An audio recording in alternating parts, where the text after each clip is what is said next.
एकदा एका सम्राटाचा जुना वजीर मरण पावला। तो वजीर अत्यंत बुद्धिमान होता, पण अचानकच त्याचा मृत्यू झाला होता आणि आता राजाला लवकरात लवकर एक नवा वजीर हवा होता। त्यामुळे नवा वजीर शोधण्याची सुरुवात झाली होती। साम्राज्य फार मोठं होतं, म्हणून ते सांभाळण्यासाठी एक बुद्धिमान आणि लायक वजीर हवा होता। पूर्ण राज्यात अतिशय हुशार आणि बुद्धिमान वजीर शोधण्यास सुरुवात झाली आणि यासाठी राज्यात वेगवेगळ्या प्रकारच्या परीक्षा व्हायला लागल्या आणि पूर्ण राज्यातून बुद्धिमान आणि समजदार व्यक्तींना, हुशार व्यक्तींना वेगळं काढलं गेलं। त्या वेगळं काढलेल्या व्यक्तींच्या अजून वेगवेगळ्या परीक्षा घेतल्या गेल्या आणि शेवटी 3 व्यक्ती निवडले। त्यांना राजदरबारात आणलं गेलं। आता सम्राट त्यांची अंतिम परीक्षा घेणार होते आणि मग ठरवणार होते की यांच्यामधून कोणता एक वजीर बनणार। त्यांना राजभवनाच्या एका रूममध्ये ठेवलं गेलं आणि सम्राटाने अशी घोषणा केली की तुमच्यापैकी एकाची निवड उद्या वजीर म्हणून होणार आहे। पूर्ण राज्यात ही गोष्ट पसरली, चर्चा व्हायला लागली की उद्या सम्राट परीक्षा कशी घेणार आहेत आणि लोकांना आणि त्या 3 व्यक्तींना सुद्धा समजलं की उद्या त्यांना एका खोलीत बंद केलं जाणार आहे आणि ज्या खोलीत त्यांना बंद केलं जाणार आहे त्या खोलीत एक मोठं लॉक लावलं जाणार आहे, ज्याला पासवर्ड असणार आहे। ते एक असं लॉक होतं जे त्या राज्यातील मोठ्या मोठ्या बुद्धिमान व्यक्तींनी बनवलं होतं। त्या लॉकला कोणतीही चाबी नव्हती, ते लॉक पासवर्डने खुलणारं होतं।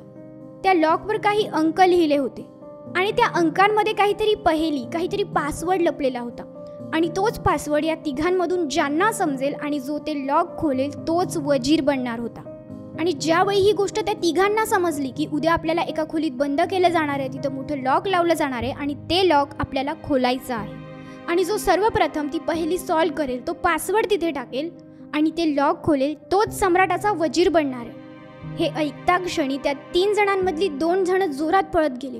त्यांनी बरीचशी पुस्तकं आणली, पुस्तकं वाचण्यास सुरुवात केली। त्या पुस्तकांमध्ये बऱ्याच पहेली, बरेच कोडे होते जे अंकांशी निगडीत होते। ते पासवर्डच्या संबंधित बरेच पुस्तकं वाचायला लागले, पण त्यांच्यामध्ये जो तिसरा होता तो काहीच करत नव्हता। तो एका ठिकाणी शांत बसला होता। तो ना त्या रूममधून बाहेर गेला, ना त्याने कोणते पुस्तकं आणले, त्याने काहीही केलं नाही। या दोघांना वाटलं हा कदाचित घाबरला असेल।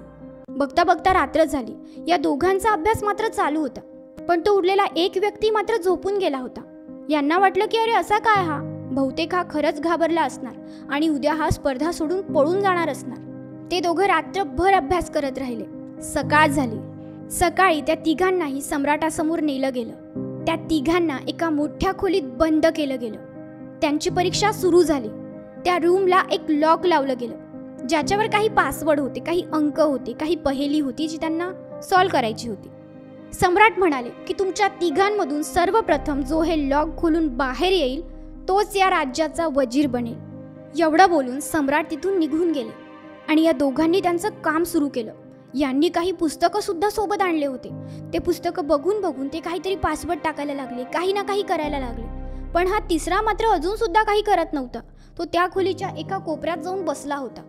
या दोघांनीही त्या लॉकवरचे अंक एका कागदावर लिहिले आणि ते काहीतरी सॉल्व्ह करत होते। त्यांना वाटलं त्याने हार मानून घेतली आहे, पण तो शांत बसला होता, काहीतरी विचार करत होता। अचानक त्याला काहीतरी आठवलं। तो तिथून उठला आणि दरवाजाजवळ गेला। दरवाजाजवळ जाऊन त्याने हळूच दरवाजाला धक्का दिला आणि काय, दरवाजा उघडला आणि तो त्या रूमच्या बाहेर गेला। आणि तो ज्यावेळी बाहेर गेला या दोघांना समजलं सुद्धा नाही। हे त्यांचे गणित सोडवण्यामध्येच बसले होते आणि सम्राट त्या तिसऱ्या व्यक्तीला घेऊन त्या रूममध्ये आला आणि बोलला की बंद करा तुमची ही पुस्तकं आता। मला माझा वजीर मिळाला आहे। ज्याला बाहेर निघायचं होतं तो तर केव्हाचा बाहेर आलाय। तुम्ही दोघं काय करता इथे? हे पाहून त्या दोघांना धक्काच बसला। त्या दोघं व्यक्तींनी त्या एका व्यक्तीला विचारलं की तू बाहेर कसा गेलास, तू काय केलंस? यावर सम्राट म्हणाला की मी लॉक लावलंच नव्हतं, फक्त अटकवलं होतं आणि ते लॉक कसं उघडलं जाऊ शकतं जे लावलंच नसेल। हा व्यक्ती तुमच्या तिघांमधून सगळ्यात जास्त समजदार आहे। त्याने ते गणित सोडवत बसण्यापेक्षा आधी हा विचार केला की या खोलीचं दार खरोखर बंद आहे की नाही, याला खरोखर लॉक लावलं गेलं आहे की नाही।